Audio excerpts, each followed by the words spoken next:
ধুন কাপোৰকেইটা ধুই দিয়া না গৰমত কাপোৰ এটা নাইও পিন্ধিবৰ কাৰণে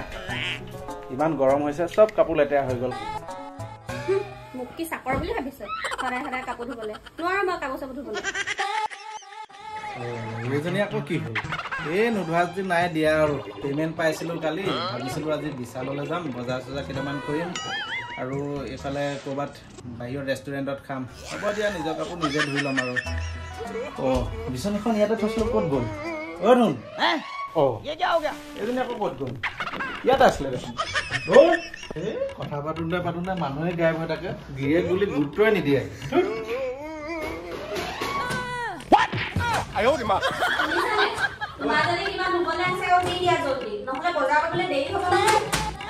এজনী আকৌ বনিয়া পুৱে কামুৰিলে নেকি ৰ'বা আৰু কেইটামান কাপোৰ আছে লৈ আহিছোঁ ৰ'বা ধুবলৈ ৰ'বা